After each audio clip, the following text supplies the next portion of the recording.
மிளகாய்த்தூள், மஞ்சத்தூள், உப்பு போட்டு கோவக்காய் இது மாதிரி நீட்டு போக்கில் நல்லா கட் பண்ணி எண்ணெயில் பொரித்து பிள்ளைங்களுக்கு கொடுத்தா அப்படியே பகடா மாதிரி சாப்பிடுவாங்க. பாருங்க, இது மாதிரி சாப்பாட்டுக்கு எடுத்து கொடுங்க. முருங்கீரை வறுக்க போகிறேன். பிள்ளைங்களுக்கு இன்றைக்கி திங்கக்கிழமை சாப்பாடு ரெடி, ஸ்கூலுக்கு ஆகுது. இங்கே கத்திரிக்காய், மாங்காய், முருங்கைக்காய் போட்டு கிள்ளி போட்ட சாம்பார் வச்சாச்சு. கோவக்காய் இதே மாதிரி கொஞ்சம் கட் பண்ணி நம்ம பெரியவங்க வறுத்து நம்ம சாப்பிட்டுக்கலாம். எப்படி நம்ம வந்து கொத்தரங்காய், உருளைக்கிழங்கெல்லாம் வறுக்கிறோமோ அதே மாதிரி தான் மிளகாய் தூள் போட்டு வெங்காயம் போட்டு நல்லா வறுத்து சாப்பிட்ணும், நல்லாயிருக்கும். இதை மாதிரி பிள்ளைங்களுக்கும் செஞ்சு கொடுங்க, பெரியவங்களும் சாப்பிடுங்க. இது பசங்களுக்கு வறுத்தாச்சு. அடிக்கடி நான் சொல்லுவேன், முருங்கீரை பிள்ளைங்களுக்கு கொடுங்க, பெரியவங்களும் சாப்பிடுங்க.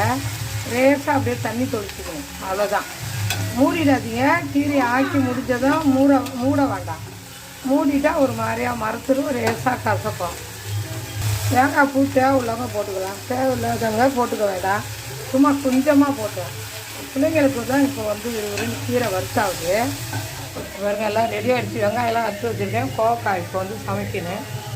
இன்றைக்கி என் பேர பிள்ளைகளுக்கு ஸ்கூலுக்கு சட்டி அல்வா வைக்கிறேன். சட்டி அல்வானா இங்கே பாருங்கள், இது கொஞ்சம் கட்டியாக இருக்கும், கொஞ்சம் திக்காக இருக்கும். சட்டியில் வந்து நல்லா அல்வா கிண்ணதும் அடி பக்கத்தில் உள்ளது. இது ரொம்ப டேஸ்ட்டாக இருக்கும். இதுதான் எங்களுக்கு ரொம்ப பிடிக்கும். 2 பிள்ளைங்களுக்கு தான் சட்டி அல்வா வச்சிட வேண்டியதான். கம்மூர் கட்டு மாதிரி ரொம்ப டேஸ்ட்டாக அருமையாக இருக்கும் சட்டி அல்வா. இது வந்து பரங்கிப்பட்டையில் ஒண்டி தான் கிடைக்கும் சட்டி அல்வா. பரங்கிப்பட்டில் உள்ள அல்வா தான் ரொம்ப நல்ல டேஸ்ட்டாக இருக்கும். பிள்ளைங்களுக்கு இது ஸ்நாக்ஸுக்கு எடுத்து வச்சுட்டேன். வந்து உமேஷுக்கு ரொம்ப பிடிக்கும் இது.